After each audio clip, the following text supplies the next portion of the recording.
ఒకటవ అధ్యాయం 10-11 వచనాలు చదువుకుందాం. హగ్గయి గ్రంథం 1వ అధ్యాయం 10-11 వచనాలు, ఆ తర్వాత 5వ వచనం అదే 1వ అధ్యాయం, ఆ తర్వాత 2వ అధ్యాయం 19వ వచనం మనం చదువుకుందాం. 3 వచన భాగాలు మనం చదువుకుందాం. 1వ అధ్యాయం 10-11 వచనాలు ముందుగా చదువుతున్నాను. కాబట్టి మిమ్మును బట్టి ఆకాశపు మంచు కురవక ఉన్నది, భూమి పండక ఉన్నది. నేను భూమికిని పర్వతములకును అనావృష్టి కలుగ చేసి ధాన్యము విషయంలోను, ద్రాక్షారసము విషయంలోను, తైలము విషయంలోను, భూమి ఫలించు సమస్త విషయంలోను, మనుష్యుల విషయంలోను, పశువుల విషయంలోను, చేతి పనులన్నిటి విషయంలోను క్షామము పుట్టించి ఉన్నాను. 5వ వచనం. కాబట్టి సైన్యములకు అధిపతియగు యెహోవా సెలవిస్తున్నదేమనగా, మీ ప్రవర్తనను గూర్చి ఆలోచించుకొనుడి. అదే హగ్గయి గ్రంథం 2వ అధ్యాయం 18-19 వచనాలు మరలా చదువుదాం. 18-19 వచనాలు, 2వ అధ్యాయం 18-19. మీరు ఆలోచించుకొనుడి, ఇంతకు ముందుగా 9వ నెల 24వ దినము నుండి, అనగా యెహోవా మందిరపు పునాది వేసిన నాటి నుండి మీకు సంభవించిన దానిని ఆలోచించుకొనుడి. కొట్లలో ధాన్యం ఉన్నదా? ద్రాక్ష చెట్లైనను, అంజూరపు చెట్లైనను, దానిమ్మ చెట్లైనను, ఒలీవ చెట్లైనను ఫలించకపోయిన కదా. అయితే ఇది మొదలుకొని నేను మిమ్మల్ని ఆశీర్వదించేదను. ప్రార్థన చేద్దాం. పిల్లలు, మరికొంతమంది సహోదరులు దయచేసి మౌనంగా ఉండండి. మీరు తాగండి కానీ మాట్లాడుతూ తాగొద్దండి. అది మీకు ఎంత మధురంగా ఉన్నా పక్క వాళ్ళతో ఇప్పుడు పంచుకోకండి. అయిపోయిన తర్వాత తీరిగ్గా ఒక 10 నిమిషాలు 20 నిమిషాలు మీరు మాట్లాడుకోండి. ప్రార్థన చేద్దాం. దయగల ప్రభువా, మిమ్మల్ని స్తుతిస్తూ ఉన్నాం. మరికొన్ని నిమిషాలు మీ పాదముల దగ్గర గడుపుతూ ఉండగా సహాయం చేయండి, కృప చూపండి. ప్రియ ప్రభువా, నీ వాక్యం వినటానికి అనుకూలమైన పరిస్థితుల్ని, వాతావరణాన్ని కలిగించండి. దేహంలో అలసట తీసివేయండి, బడలికను తొలగించండి. మా దేహాలను, మా మనస్సులను, తాజాదనాన్ని మీరు అనుగ్రహించమని మీ సన్నిధిలో ప్రార్థిస్తున్నాం. మీ వాక్యం పట్ల ఇష్టం కలిగించండి. మీ ఆత్మ కార్యం మా మధ్యలో జరిగించండి. వాడుక చొప్పున కూడి రావట్లేదు నాన్న. మీ వాక్యాన్ని అపేక్షించి మీ పాదముల దగ్గరికి వచ్చి ఉండగా అనుకూలమైన పరిస్థితులు దయచేసి ఆత్మకార్యం మా మధ్యలో జరిగించుమని, మా ప్రభువును మా మధ్యలో హెచ్చించుమని, కనపరచుమని క్రీస్తు యేసు దివ్యమైన నామమున స్తుతించి ప్రార్థిస్తున్నాం మా పరమ తండ్రి. ఆమేన్. ప్రభునందు ప్రియ సోదర సోదరులారా, ఈ మధ్యాహ్న కాలం వేళ హగ్గయి గ్రంథంలోనే 1వ అధ్యాయం 10-11 వచనాలు, తర్వాత 5వ వచనం మనం చదువుకున్నాం. హగ్గయి గ్రంథంలో కనిపించే ఒక మాట మనకు సారిసారికి కనిపిస్తుంది. ఆలోచించుకొనుడి, ఆలోచించుకొనుడి, మీకు సంభవించిన దానిని ఆలోచించుకోండి, మీ ప్రవర్తనను ఆలోచించుకోండి అని అన్నాడు దేవుడు. దేవుడు నియంత కాదు, వింటున్నారా? దేవుడు నియంత కాదు, డిక్టేటర్ కాదు, కారణం లేకుండా దేనిని ఆయన చేయమని చెప్పేవాడు కూడా కాదు. ఆయన మానవునికి చిత్తం అనేది మానవునిలో పెట్టాడు.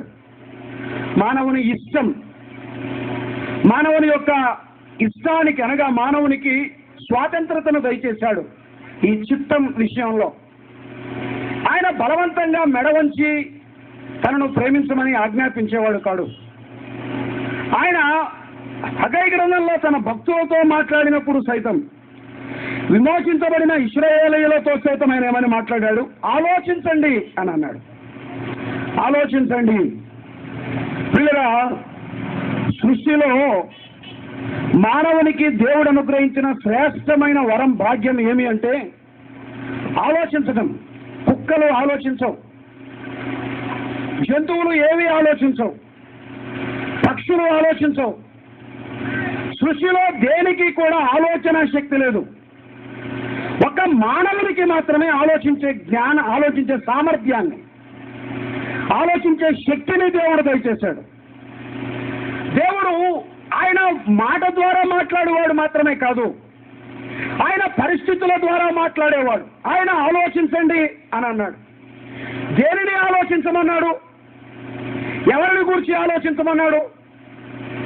పక్కన వారిని గురించి ఆయన ఆలోచించమని లేదు, ఎదుటి వారిని చూసి ఆలోచించమని చెప్పలేదు. ఆయన ఆలోచించమన్నది మీ ప్రవర్తనను ఆలోచించండి, 2 మాటలు అన్నాడు. రెండవది, మీకు సంభవించిన దానిని ఆలోచించండి అని అన్నాడు. మిమ్మును గురించి మీరు ఆలోచించండి, మీకు సంభవించిన దానిని ఆలోచించండి, మీ ప్రవర్తనను గురించి ఆలోచించండి. ఎందుకన్నాడు ఆ మాట? ఏమి సంభవించాయి వారి జీవితాల్లో? చూడండి, ఆ మాటే మనం చదువుకున్నాం. 10-11 వచనాలు.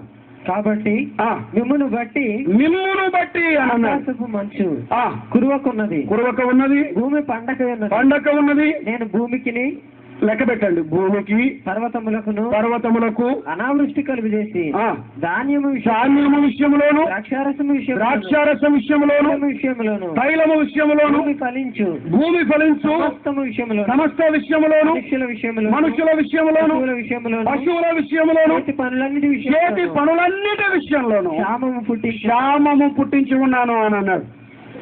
ఆయన 8 సంగతులు చెప్పాడు. ప్రతి భాగములో క్షామం. ఇశ్రాయేలీయుల జీవితాలలో క్షామం. ఇశ్రాయేలీయుల జీవితాలలో తృప్తి లేదు. వారు ఆశతో పంట దగ్గరికి వెళ్ళారు, తృప్తి లేకుండా వెనక్కి వచ్చారు. విస్తారంగా విత్తారు, కొంచెమే పండింది.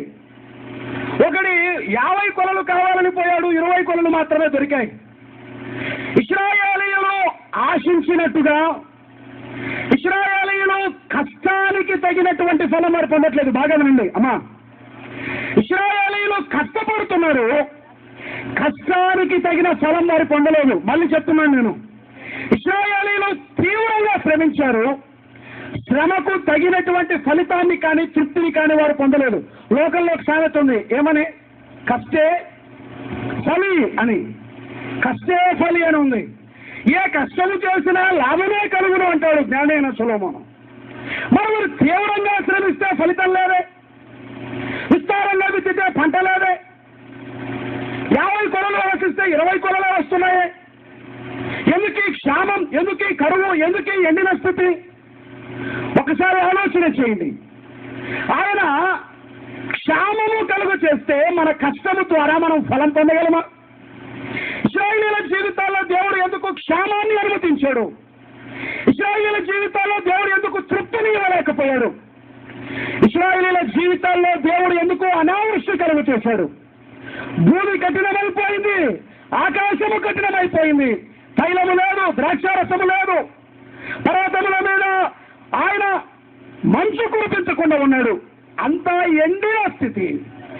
జీవితాలు ఎండిపోయాయి, భూమి ఎండిపోయింది, వారి తైలపు పాత్రలు ఎండిపోయాయి, ద్రాక్షారసపు పాత్రలు ఎండిపోయాయి. ఎండిన పరిస్థితి ఇశ్రాయేలీయుల జీవితాల్లో స్పష్టంగా తేటగా కనిపించింది. అయినా ఆ గుడ్డ ఇశ్రాయేలీయులు ఎందుకు ఇది సంభవించిందో ఆలోచించలేదు. ఇశ్రాయేలీయుల జీవితాలలో అదే మాట్లాడాడు. ఆలోచించండి పిల్లరా. ఆయన మనల్ని ఆశీర్వదించాలని కోరుకునేవాడు. అసలు ఆయనకు ఆశీర్వదించడం ఇష్టం. ఆయన మనల్ని ఆశీర్వదించబడిన వారుగా ఉండాలని ఆయన ఇష్టపడతాడు.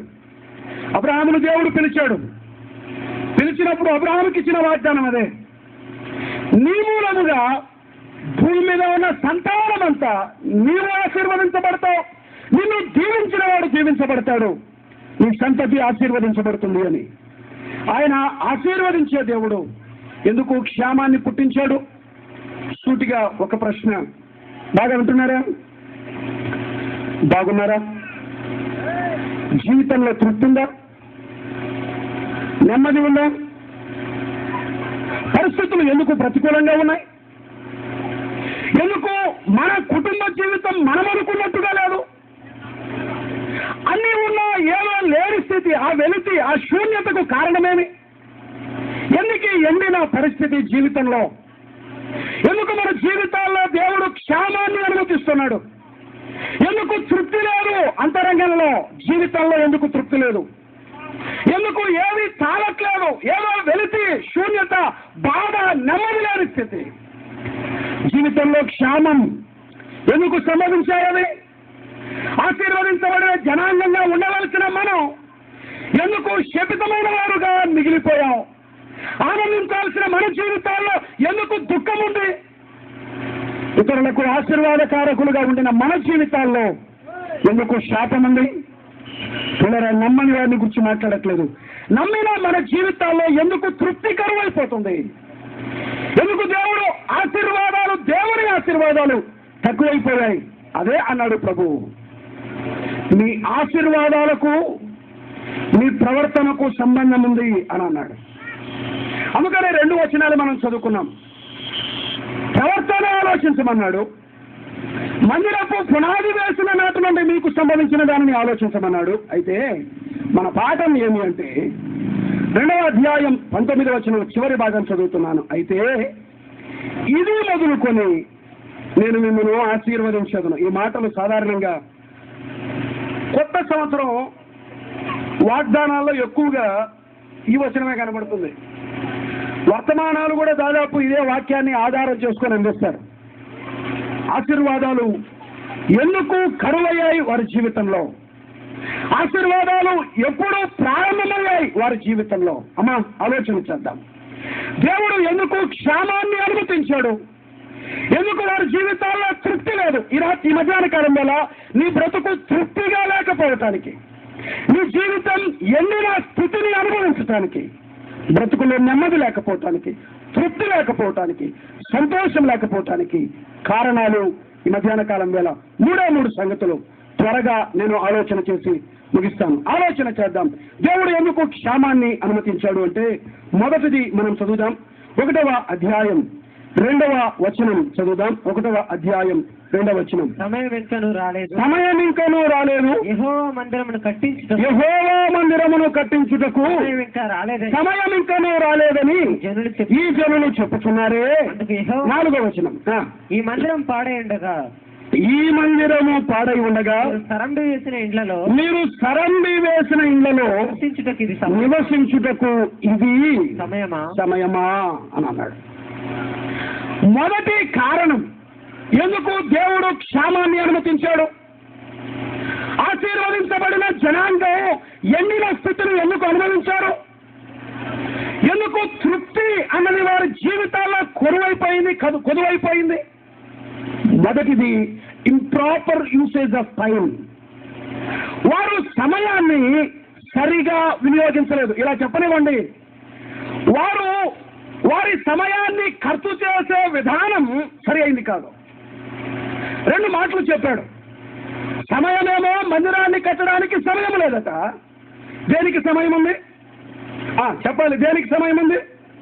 సరంబి వేసిన ఇళ్లలో నివసించుటకు ఇది సమయమా అని అన్నాడు. కానీ ఇంకొక మాట అన్నాడు చూడండి, ఇళ్లలో నివసించడం మాత్రమే కాదు, వారు చేసిన మరొక పనిని మనం చూద్దాం. చూడండి, వారు చేసినటువంటి మరొక పని 9వ వచనం చివరి భాగం. నా మందిరం పాడై ఉండగా, మీరందరూ మీ ఇండ్లు కట్టుకొనుటకు త్వరపడుట చేతనే కదా అని అన్నాడు. పిల్లరా, మనము సమయాన్ని సరిగా వినియోగించకపోవటమే మన జీవితాలలో నష్టానికి, శాపానికి కారణం. మీరు పెద్ద పట్టించుకోరు కానీ దీని సంగతి. మనము ఎంత వ్యర్థం చేస్తున్నాం సమయం, ఎలా ఖర్చు చేస్తున్నాం సమయం? బైబిల్లో జ్ఞాని అయిన సొలొమోను ఒక మాట రాశాడు, ఎరిగిన మాటే కదా. ప్రసంగి గ్రంథం 3వ అధ్యాయం 1వ వచనం చూడండి. ఊరికలా చదివి సాయం చేయండి. ప్రతి దానికి సమయము కలదు అన్నాడు. ఆకాశము క్రింద ప్రతి ప్రయత్నానికి సమయం ఉంది అని అన్నాడు. ప్రతి దానికి సమయం ఉంది అని అన్నాడు. అనగా దేని కాలమున అది చేయాలి, ఏ కాలములో ఏది చేయాలో అది చేయాలి. ఆలోచన చేద్దాం, మన సమయం ఎలా వినియోగించబడుతుంది? ప్రారంభ దినంలో ఒక ప్రశ్న ఇచ్చాను. జీవితాన్ని ఒకసారి వెనక్కి తిరిగి చూసుకోండి. ఇంతవరకు మీ సమయాన్ని ఎక్కువగా ఎవరి కోసం ఖర్చు చేశారు? మీ జీవితం, మీ వయసు 60 ఏళ్ళైనా, 70 ఏళ్ళైనా, 80 ఏళ్ళైనా, 30 ఏళ్ళైనా, 18 ఏళ్ళైనా, నీవు వివాహితమైనా, అవివాహితమైనా, ఉద్యోగస్తుడివైనా, నిరుద్యోగివైనా, నీ వెనక ఉన్న జీవితంలో ఈ సమయంలో ఎక్కువ భాగం ఎవరి కొరకు కేటాయించావు? ఆన్సర్ చెప్పమన్నాను ఆదినానే. దేవుడు అనేది ఆ ప్రశ్నకు సమాధానమైతే ఖచ్చితంగా దీవించబడిన జీవితాలే. ఆ స్థలములో దేవుడికి సమయమే లేదు, దేవుడికి స్థానమే లేదు.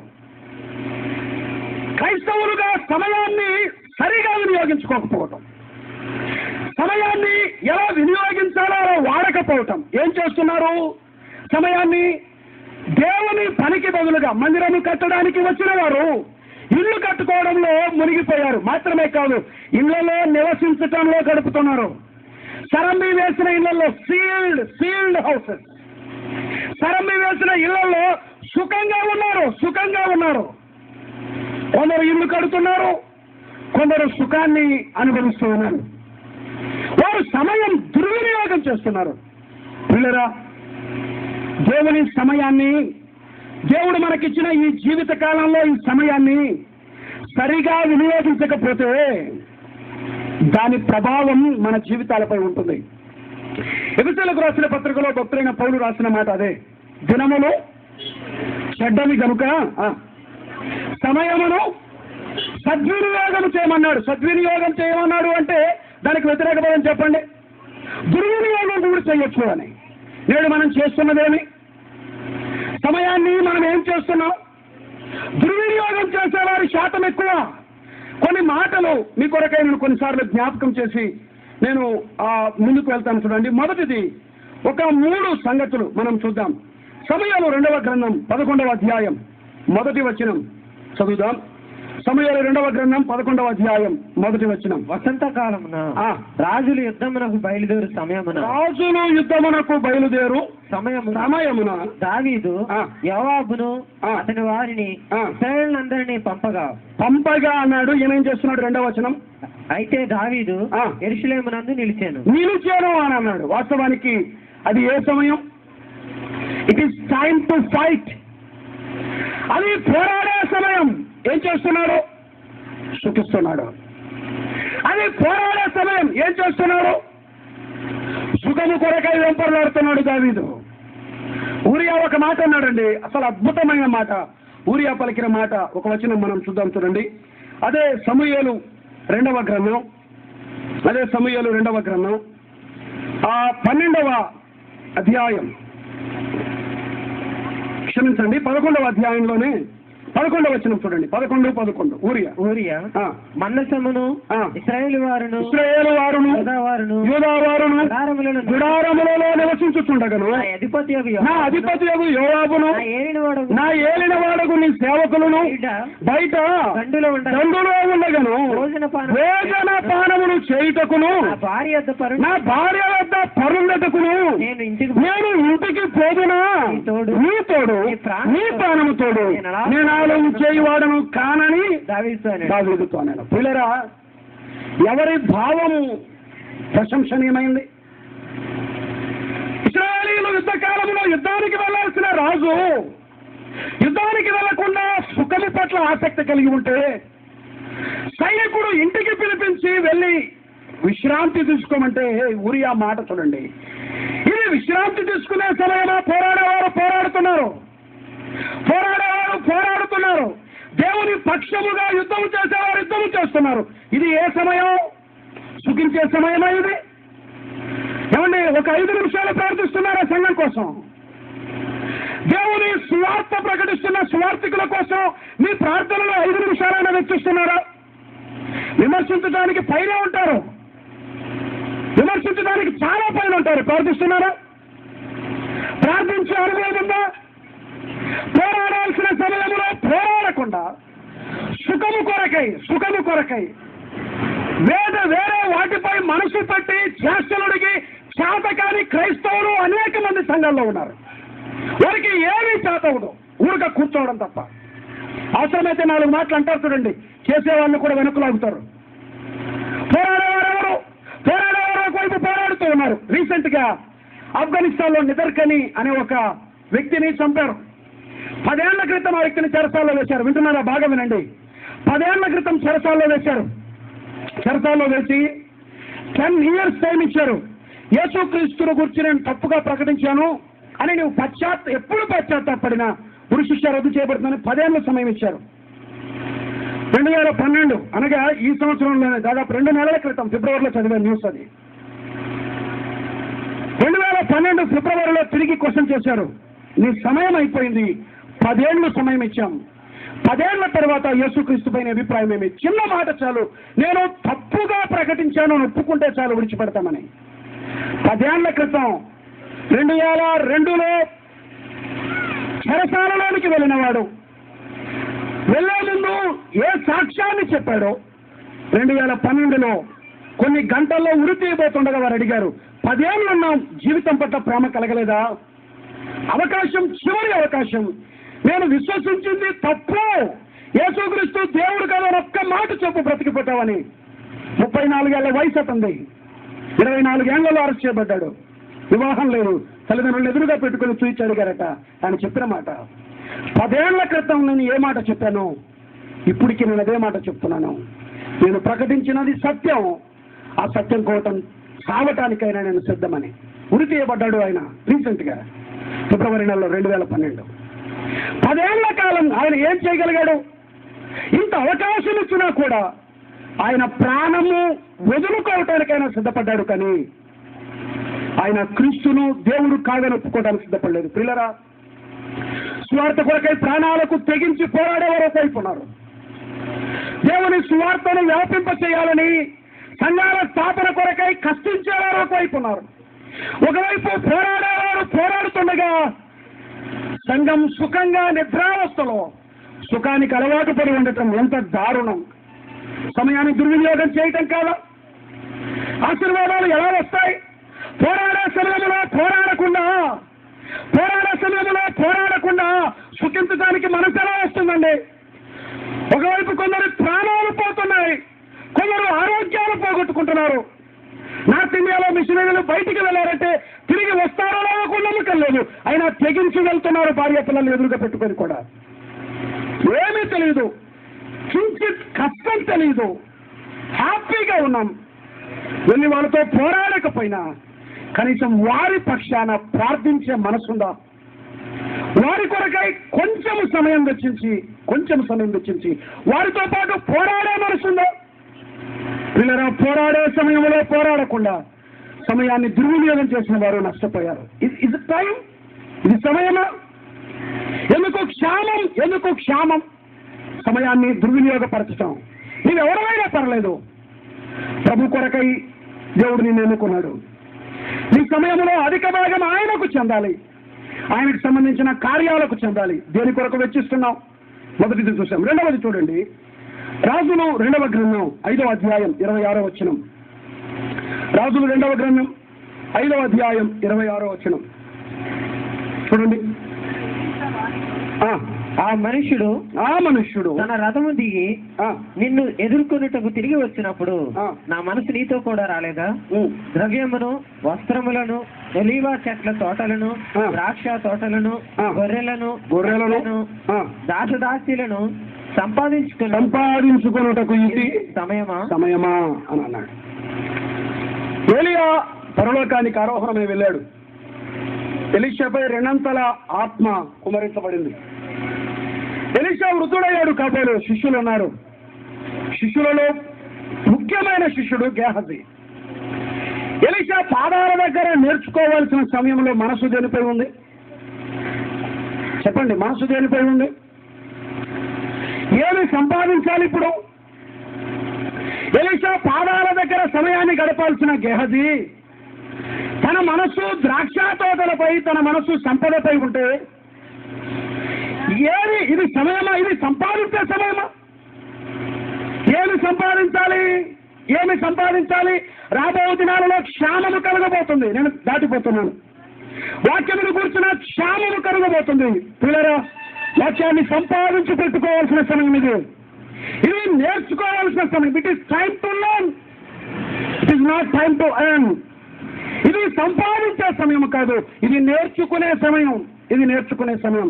ఆయన పాదాల దగ్గర కూర్చొని ఆయన వాక్యమును ప్రేమించి ఆయన వాక్యాన్ని అపేక్షించి నేర్చుకోవాల్సిన సమయంలో గేహజీ చేసిన తప్పిదం misuse of time, improper usage of time, సమయాన్ని దుర్వినియోగం చేయడం. మూడవది మనకు కనబడుతుంది. నెహెమ్యా గ్రంథం 13వ అధ్యాయం 15వ వచనం చూడండి. నెహెమ్యా గ్రంథం 13వ అధ్యాయం 15వ వచనం, 13-15. ఆ దినములలో యూదులలో కొందరు విశ్రాంతి దినమున ద్రాక్ష తొట్లను త్రొక్కుటయు గింజల తొట్లలో పోయుటయు గాడిదల మీద బరువులు మోపుటయు ద్రాక్ష రసమును ద్రాక్ష పండ్లను అంజూర పండ్లను నానా విధములైన బరువులను విశ్రాంతి దినమున యెరూషలేములోనికి తీసుకొని వచ్చుటయు చూచి ఆహార వస్తువులను. చాలు. విశ్రాంతి దినమున చేయదగని వాటిని వారు చేయటం దేనికి సమయం? ఆయన సన్నిధిని సబ్బాతు పాటించాల్సిన సమయం పాత నిబంధన కాలంలో. విశ్రాంతి దినాన్ని మీరి ఆయన సన్నిధి అనుభవించకుండా వారి కొరకై సమయాన్ని వారు వెచ్చిస్తూ ఉండగా దాన్ని చూసి నెహెమ్యా గద్దించాడు. పిల్లరా, ప్రాక్టికల్గా మన డైనల్ లైఫ్లో మనం ఫేస్ చేసే ఒక చిన్న ఇష్యూ, ఆరాధించే సమయం, ఆయన సన్నిధిని చేరే సమయంలో మన మనసు, మన కార్యకలాపాలు వేరే వాటిపై మన మనసు ఉండటం, వేరే వాటి కొరకైన ఆసక్తి చూపటం. దేనికి ఇది సమయం? ఇది మన కొరకై వినియోగించే సమయం, ఆయన పాదముల దగ్గర గడిపే సమయం, ఆయనను ఆరాధించే సమయం, ఆయనతో సహవాసం చేసే సమయంలో లోక సంబంధమైన వాటిపై మనసు ఉంచటం. మార్తా మరియలో దగ్గరికి సారిసారికి ప్రభు వెళ్ళేవాడు. మరియా ప్రభు పాదాల దగ్గర కూర్చుంటే మార్తా ఏ సమయమని ఉత్తమమైన దాన్ని ఏర్పరచుకున్నది ప్రభు అని అన్నాడు మరియా గురించి. ఏది ఉత్తమమైనది? తన ప్రభు పాదాల దగ్గర గడపటమా? పిల్లరా, గడపాల్సిన సమయం ప్రభు పాదాల దగ్గర గడపకపోవటమే సమయాన్ని మనము దుర్వినియోగం చేయటం. అదే మన క్షేమానికి కారణం. మన జీవితాలలో దేవుని వాక్యాన్ని నేర్చుకోవాల్సిన సమయంలో నేర్చుకోకుండా సంపదపై మనసు పెట్టడమే మనము సమయాన్ని దుర్వినియోగం చేయటం. పోరాడాల్సిన సమయంలో పోరాడకుండా, చేత కాకుండా సుఖాన్ని ప్రేమించి మంచాలపై నెమ్మదిగా నిద్రించడమే మనము సమయాన్ని దుర్వినియోగపరచటం. చేయట్లేదా ఇది? మోకాళ్ళు వంగవు. మంచం మీద కూడా వంగలేవు కొన్నిసార్లు. 2 నిమిషాలు పట్టుకొని ప్రార్థించాలి. కొంతమంది ప్రార్థన యోగులు ఉన్నారు ఇక్కడ, 2 నిమిషాలు కూడా ప్రార్థించలేని వారు. దినములకు 2 నిమిషాలు ప్రభు పాద సన్నిధిలో గడపలేని వారు ఉన్నారు ఇక్కడ. ఆలోచన చేద్దాం, ఇది దేనికి సమయం? పోరాడే సమయంలో పోరాడకుండా సుఖించటం, వాక్యాన్ని నేర్చుకునే సమయంలో నేర్చుకోకుండా సంపదపై మనసు పెట్టుకోవడం, ప్రభు పాద సన్నిధిలో ఆయనను ఆరాధించే సమయంలో ఆరాధించకుండా లోక సంబంధమైన కార్యకలాపాల్లో గడపడం. ఇది టైమా? సరిగా వాడుతున్న సమయాన్ని దేవుడు జీవితాన్నిచ్చి, జీవితకాలాన్ని ఇచ్చి, ఇంతవరకు ఆయుష్నిచ్చి, భూమిలో ప్రాణాన్ని పెట్టి ఇన్ని ఏళ్ళు ఆయన సంరక్షిస్తే ఆయన కొరకై, ఆయనకు సంబంధించిన వాటి కొరకై వెచ్చిస్తున్న సమయం ఎంత? క్షామం కాకేమొస్తుంది? తెగులు కాకేమొస్తుంది? శాపం కాకేమొస్తుంది? అదే ఆలోచించమన్నాడు. మీకు సంభవించిన దాన్ని ఆలోచించండి అని అన్నాడు. వారి జీవితాలలో క్షేమానికి గల మొదటి కారణం వారు సమయాన్ని దుర్వినియోగపరచడం. రెండవది, నేను త్వరగా జ్ఞాపకం చేస్తాను, కేవలం 5 నిమిషాల్లో ముగించబోతున్నాను. మీకు ఆశపడుతున్నాను ముందుగానే. 5 నిమిషాల్లో నేను ముగిస్తాను. హగ్గై గ్రంథం 1వ అధ్యాయం 2వ కారణం చూడండి. హగ్గై గ్రంథం 1వ అధ్యాయం 6వ వచనం చూద్దాం. 6వ వచనం,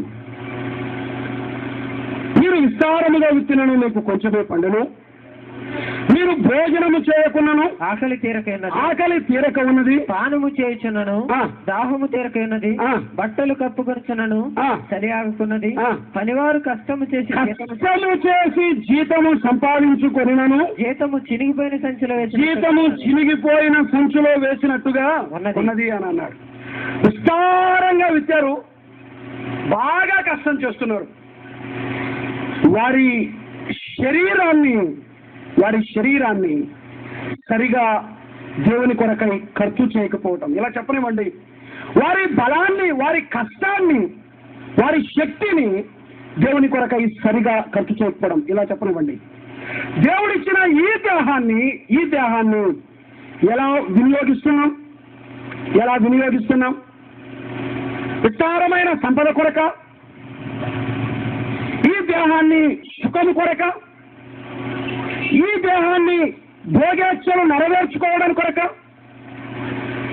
రోమపత్రికలో పౌలు అన్నాడు, దేహము ఎవరి నిమిత్తం? ప్రభువు నిమిత్తమే అని అన్నాడు. దేహం మన శరీరాలు ఆయన కొరకే. ఈ దేహాలు ఆయనవి. కొరింథీ 2వ పత్రిక 6వ అధ్యాయంలో చూస్తున్న చివరి వచనంలో, మీరు విలువ పెట్టి కొనబడిన వారు అని అన్నాడు. ఈ దేహాలు ఎవరివి? ఆయనవి. ఎవరి కోసం ఖర్చు చేస్తున్నాం? పిల్లరా, బలము ఖర్చు అయిపోతుంది. వద్దనుకున్న శరీరం మడతలు పడుతుంది. నువ్వు జాగ్రత్తగా కాపాడుకోవాలన్న ఏళ్ళు గడిచిపోతున్నాయి. మొన్న ఒకసారి ఒక గోడ ఎక్కడానికి ప్రయత్నం చేసి ఫెయిల్యూర్ అయ్యాను. అప్పుడు అనిపించింది వయసు పైబడుతుందని. జనరల్గా నన్ను అంకుల్ అంటారు, నాకు అంత వయసు లేదు. కానీ చాలా మంది కర్ణాటకలో అయితే నాకు ట్రాన్స్లేట్ చేశాడు ఒక ఆయన. 45 ఏళ్ళు ఉంటాయి ఆయనకు, దాదాపు 10 ఏళ్ళు పెద్ద నాకంటే. ఆయన భార్య భోజనానికి పిలిచి, అంకుల్ నా దేహం అలా కనబడుతుంది, కానీ వాస్తవానికి దేహంలో సత్తు ఉందని నాకు తెలుసు, గోడను ఎక్కగలనండి. ఆ రోజు ఫెయిల్యూర్ అయ్యాను. అప్పుడు అర్థమైంది నాలో శక్తి మెల్లిమెల్లిగా తగ్గుతుంది అని. 25 ఏళ్లలో నేను దాటిన గోడ ఇప్పుడు ఎందుకు ఎక్కలేకపోయాను? బరువు పెరిగాను, సత్తువు తగ్గింది. నాకు అర్థమైంది ఆ విషయం. చాలాసార్లు మనం ఒకసారి బండాత్మకంలో ఉన్నప్పుడు ఉదయ్ కిషోర్ మేము ఆలోచిస్తూ, ఆ వంతెనకు ఈ రైలింగ్ లేదు, ఈ చుట్టుపక్కల ప్రొటెక్షన్ లేదు. ఒక వంతెన ఉంది. చివరిలో నడవాలంటే భయం అనిపించింది. ఒక పిల్లోడు, మాకంటే ముందు కాలేజ్ పిల్లోడు, చాలా ఎడ్జికి కింద దాదాపు ఒక 20 అడుగులు ఉంటుంది ఆ నది. ఆ వంతెన మీద నడుచుకుంటూ ఫాస్ట్ వెళ్ళిపోయాడు. దానికి 2 అడుగుల దూరం నిలబడి చూడాలంటే కూడా భయం అవుతుంది నాకు. ఇట్లు చూస్తున్నాను నేను. వాడేమో ఆ ఎడ్జులు నడుచుకుంటూ పోతున్నాడు. అప్పుడు సహోదరుడు అన్నమాట, ప్రాబ్లం మన సత్తువలో ప్రాబ్లం. ఆ వయసులో కాన్ఫిడెన్స్ ఉంటుంది బ్రదర్. ఇప్పుడు నీకు దాదాపు 2 సంవత్సరాలు వచ్చాయి. అప్పటి కాన్ఫిడెన్స్ ఇప్పుడు ఎలా వస్తుంది? వాళ్ళు ఏమైనా చేస్తారు. దాదాపు 10 అడుగులు మిగిలి దాని నుంచి దుంకమన్నా దుంకుతారు. ఈ వయసులో 35 ఏళ్ళు 40 ఏళ్ళు దుంకుతాడా? అన్ని దిగిపోతాయి. చేతగా ఆ వయసులో చేస్తారు. మరి అర్థమయ్యే విషయం అంటే, దీనిని మనము ఏమి చేయకుండా సుఖానికి అలవాటు చేసిన దేహంలో ఏమవుతుంది? శక్తి ఖర్చు అయిపోతుంది. పిల్లరా, ఖర్చు అయిపోయేది ఎలాగైనా ఖర్చు అయిపోతుంది. ఖర్చు అయిపోయే ఆ శక్తిని, ఈ దేహంలోని బలాన్ని దేవుని కొరకై ఎంత వినియోగిస్తున్నాం? ఆయన పాదాల దగ్గర గంటల తరబడి గడపండి. సరిగా ఖర్చు చేయటమే. ఒక పత్రికలు పంచండి. దినానికి కొంత దూరం వెళ్ళి కనీసం ఒక 10 పత్రికలు పంచడానికి తీర్మానించుకున్నాం. చెమటలు పట్టని కాక 1 కిలోమీటర్ నడుద్దాం. పిల్లరా, కష్టము చేసే అవకాశం ఉంది. దేహంలో ఖర్చు అయిపోతుంది. దేహంలో బలం ఖర్చు అయిపోతుంది. ఖర్చు అయిపోయే బలం ఎలాగో ఖర్చు అయిపోతుంది. ఖర్చు అయ్యేదాన్ని ఆయన కోసం ఖర్చు చేస్తే వారు కష్టిస్తూ ఉన్నారు. దేనికోసం? సంపద కోసం, పిల్లల కోసం, భార్య కోసం, తమ దేహాల సుఖం కోసం. క్రీస్తు కొరకు చెమట కార్చాము అని చెప్పుకునే వాళ్ళు ఎంతమంది ఉన్నారు? క్రీస్తు కొరకు నా బలము ఉడిగిపోయిందని చెప్పుకునే వారు ఎంతమంది ఉన్నారు? భక్తుడైన పౌలు రాసిన మాట, ఒక్క మాట చదివి నేను ముందుకు వెళ్తాను. కొరింథీయులకు రాసిన పత్రిక, కొరింథీయులకు రాసినటువంటి 2వ పత్రిక 4వ అధ్యాయం 16వ వచనం చూడండి. కావున మేము అధైర్యపడము. ఆ బాహ్య పురుషుడు కృషించుచున్నాను. ఎందుకు కృషిస్తూ ఉన్నాడు బాహ్య పురుషుడు? 12వ అధ్యాయంలో రాశాడు. 12వ అధ్యాయం 23 నుండి చూద్దాం. చూడండి, నేను చదువుతున్నాను. 23 నుండి. అనేక పర్యాయములు చెరసాలలో ఉంటిని, ప్రయాసపడితిని, చెరసాలలో ఉంటిని, దెబ్బలు తింటిని, ప్రాణాపాయంలో ఉంటిని, 1 తక్కువ 40 దెబ్బలు తింటిని, బెత్తములతో కొట్టబడితిని, రాళ్లతో కొట్టబడితిని, ఓడ పగిలి శ్రమ పడితిని, రాత్రింబగలు సముద్రములో గడిపితిని, ప్రయాణములో, నదులలో, ఆపదలలోను, దొంగల వలనైన ఆపదలలోను, స్వజనుల వలనైన ఆపదలలోను, అన్యజనుల వలనైన ఆపదలలోను, పట్టణముల ఆపదలోను, అరణ్యముల ఆపదలో, సముద్రముల ఆపదలో, కపట సహోదరుల ఆపదలో, ప్రయాసముతోను, కష్టముతోను, తరచుగా జాగరణములతోను, ఆకలి దప్పులతోను, తరచుగా ఉపవాసములతోను, చలితోను, దిగంబరత్వముతోను ఒకటిది. ఇంకా నువ్వు చెప్పవలసినది అనేకములు ఉన్నాయి. పౌలు శరీర రూపానికి ఎందుకు బలహీనుడో తెలుసా? కొరింథీయులు అన్నారు ఆయన శరీర రూపానికి బలహీనుడు అని. ఎందుకు బలహీనుడు? ఎందుకంత తొందరగా వృద్ధాప్యం కనిపించింది? ఎందుకు ఆ నలుపు? ఎందుకు ఆ కృషించిపోయిన దేహం? పిల్లరా, ప్రభు కొరకై ఆ భక్తుల శరీరాలు ఖర్చయిపోయాయి. భక్తుల శరీరాలు ఖర్చయిపోయాయి. రాజారావు గారు ఫనదల్కి వచ్చినప్పుడు మేము కొంతమంది మాట్లాడుకున్నమాట. జాషువా గారు ఆ మాట చెప్పిన తర్వాత ఆయనకు అన్ని భాగాల్లో ఏదో ఒక ప్రాబ్లం ఉందండి, కిడ్నీ ప్రాబ్లం ఉంది, హార్ట్ ప్రాబ్లం ఉంది, ఆ తర్వాత నర్వస్ ప్రాబ్లం ఉందని చెప్పినప్పుడు మేము మాట్లాడుకున్నమాట. దాదాపు ప్రతి అవయవం ఆయన కొరకు ఖర్చు అయిపోయింది. ఆ గుండె ఆయన కొరకు పనిచేసి అలసిపోయిందేమో. అక్కడ కొంతమంది సహోదరుల వ్యాఖ్యానం నేను విన్నాను. ఆయన నరాలు ఆయన కొరకై పనిచేసి అలసిపోయాయేమో. దేహంలోని భాగాలు పనిచేసి అలసిపోయాయేమో. చివరికి దేహము సైతం అలసిపోయి బాగా కృషించి విశ్రాంతి తీసుకుందేమో అని మాట్లాడుతూ ఉండగా నిజమే అనిపించింది. భక్తుల దేహాలు కృషించిపోయాయి, ఆరోగ్యాలు పాడైతున్నాయి. ఎవరి కోసం? ప్రభు కోసం. దేహంలోని బలాన్ని ఎవరి కోసం ఖర్చు చేస్తున్నాం? డేవిడ్ లివింగ్స్టన్ గారు భార్యను వదిలిపెట్టి ఇంగ్లాండ్ దేశం నుంచి ఆఫ్రికా పోయినప్పుడు కొన్ని ఏళ్ల తర్వాత తిరిగి ఇంగ్లాండ్కి వచ్చాడట. ఆయన ఇంగ్లాండ్కి వచ్చినప్పుడు తలుపు తట్టాడు. భార్య తలుపు తీసింది. భార్య అడిగిన question, who are you, what do you want? నీవెవరు, నీకేం కావాలి అని. డేవిడ్ లివింగ్స్టన్ కళ్ళ నిండా నీళ్లు పెట్టుకుని చెప్పిన మాట తన భార్యతో, నేను డేవిడ్ లివింగ్స్టన్ అని. కన్ను లొట్టపోయింది. అరణ్యంలో ఒక చిన్న ఆ మ్రాను యొక్క కొమ్మ ఒకటి కుచ్చుకొని కన్ను లొట్టపోయింది. సింహము దాడి చేసి ఆయన భుజాన్ని గాయపరిచి, భుజము ఇది డిస్లోకేట్ అయింది, ఇది ఉడిగిపోయింది, అనగా గూడు వెచ్చలింది. కిందకి వడలిపోయినటువంటి భుజాన్ని, తొర్రపోయిన కంటిని చూసి తెల్లటి వాడు నల్లగా మాడిపోయి కృషించిపోయిన వృద్ధాప్యపు ఛాయలు కనిపిస్తున్న డేవిడ్ లివింగ్స్టన్ చూసి భార్య కన్నీరు పెట్టుకొని గట్టిగా కౌగలించుకొని ఏడ్చిందట. ఇలా భక్తులు వారి దేహాలను క్రీస్తు కొరకు ఖర్చు చేశారు. ఎంత శక్తిని ప్రభు కొరకు వాడుతున్నాం. దేహాన్ని సుఖానికి అలవాటు చేయటం పెద్ద సంగతి కాదు. దేహం ఆయన కొరకు ఖర్చు చేయాలి. ఎలాగో నువ్వు ఖర్చు చేసినా ఖర్చు చేయకపోయినా బలం ఉడిగిపోయేది ఖాయం. ఉడిగిపోయేది ఎలాగో వేస్ట్ అవుతుందండి. దాన్ని ప్రభు కోసమైనా ఖర్చు చేద్దాం, ప్రభు కొరకు ఖర్చు చేద్దాం. దేహంలోని బలం కష్టపడదాం, ఆయన కొరకై కష్టపడదాం. చెమటోడుద్దాం, ఆయన కొరకై చెమటోడుద్దాం.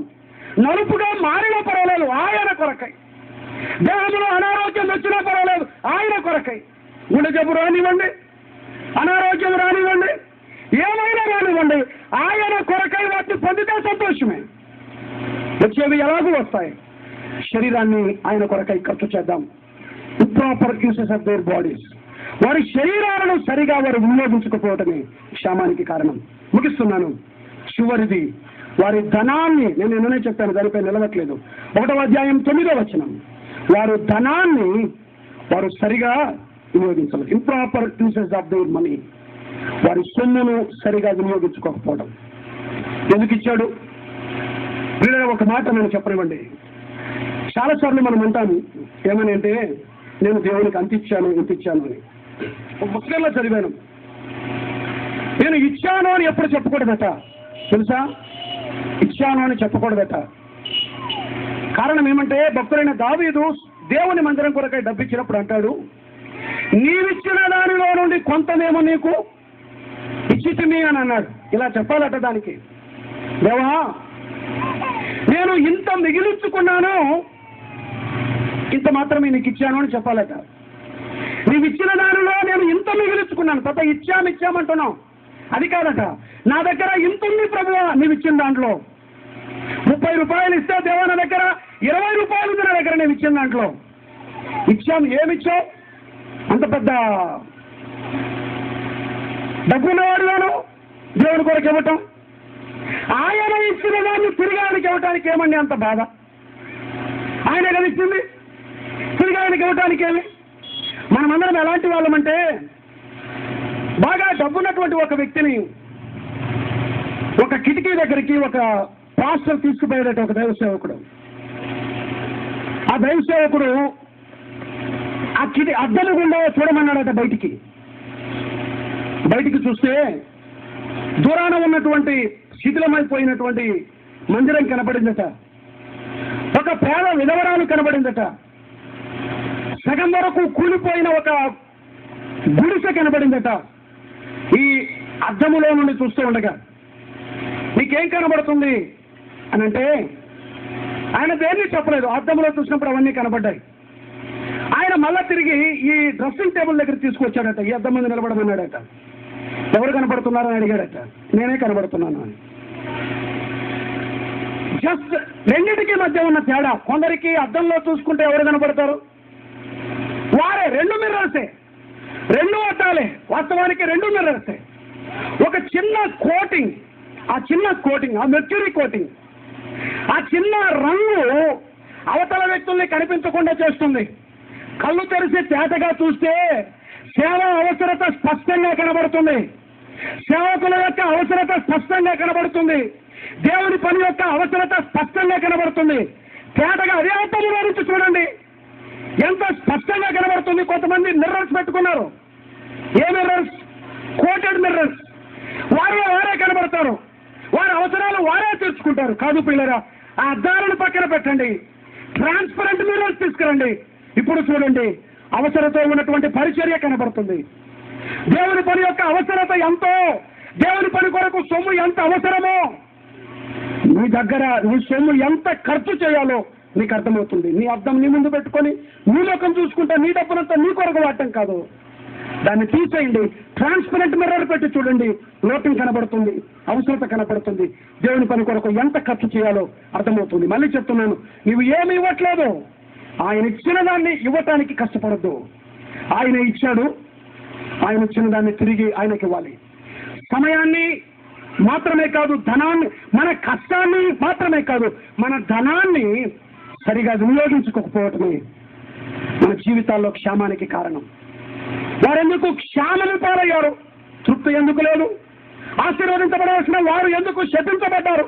ఎందుకు ఎండిన స్థితి అంటే కారణాలు 3. సమయాన్ని దుర్వినియోగపరచటం, వారి శక్తిని బలాన్ని దుర్వినియోగపరచటం, వారి ధనాన్ని దుర్వినియోగపరచటం. మళ్ళీ చెప్తున్నాను నీకే, నీ సమయాన్ని దుర్వినియోగపరిస్తే వచ్చేది క్షేమమే. నీ బలాన్ని దుర్వినియోగపరిస్తే వచ్చేది కరువే. నీ సొమ్మును, నీ ధనాన్ని నువ్వు దుర్వినియోగపరిస్తే వచ్చేది అసంతృప్తి, తెగులే. సరిగా వాటిని వాడితే, రక్షకుడు ఇచ్చినటువంటి సమయాన్ని ఆ రక్షకుని కొరకు సరిగా ఖర్చు చేస్తే, మన ప్రాణప్రియుడు మనకిచ్చినటువంటి ఈ శక్తిని, ఈ దేహాన్ని తిరిగి ఆయన కొరకు ఖర్చు చేస్తే, ఆ ప్రియ ప్రభు, ఆ శ్రీమంతుడైన దేవుడు మనకిచ్చిన సొమ్మును ఆయన కొరకు సరిగా ఖర్చు చేస్తే దీవించబడతాం. అప్పుడు అన్నాడు, ఇది మొదలుకొని నేను మిమ్మల్ని ఆశీర్వదించగలను. ఎప్పటి నుంచి? త్యారగారావు దీవెనలో సమయాన్ని సరిగా వినియోగించినప్పుడు, మన శక్తిని బలాన్ని క్రీస్తు కొరకై వినియోగించినప్పుడు, మన సొమ్మును ఆయన కొరకై వాడినప్పుడు ఆయన మనలను దీవిస్తాడు, ఆశీర్వదిస్తాడు. కళ్ళు ఉంచండి, కళ్ళు మూసుకున్నాం. దయగల ప్రభువు, మేము స్తుతిస్తున్నాం. మా ఇంటికి మీరు తెచ్చిన తలంపుల కొరకై స్తోత్రం. దీవించండి, హృదయాల్లో ఫలింప చేయండి. కొందరి మనసులలోనైనా స్థిరంగా నిలవటానికి సహాయం చేయండి. లేదా మా సమయం మీది నాన్న, మీరిచ్చింది. మీరు కృప చూపకపోతే ఎప్పుడో మరుగైపోవలసిన వారు. బ్రతికి బట్ట కడుతున్నాం, కేవలం మీ కృప. సమయాన్ని సరిగా వాడటం నేర్పించండి. దేవా, దేహంలో బలం ఉడిగిపోతుంది. ఉడిగిపోయే ఆ బలాన్ని మీ కొరకు ఖర్చు చేయటానికి సహాయం చేయండి. భక్తులు పొందిన శ్రమ, వేదన కొంతైనా మాకు దయచేయండి నాన్న. దేవా, మా సొమ్ము మీ కొరకు సరిగా వాడటానికి సహాయం చేయండి. మేము మీకు ఇవ్వట్లేదు నాన్న, మీ నుంచి మేము పొందాం, కొంత దాచుకొని కొంత ఇస్తున్నాం. అంతకు మించి మేరేమీ లేదు ప్రభువా. మీది మీకు ఇవ్వటానికి మనసు నొచ్చుకోకుండా సహాయం చేయండి. అన్నిటిని సరిగా వాడి దీవించబడటానికి కృపనిమ్మని మమ్మల్ని మీ దయగల హస్తాలకు అప్పగించుకుంటూ క్రీస్తు యేసు నామమున స్తుతించి ప్రార్థిస్తున్నాం తండ్రి. ఆమేన్.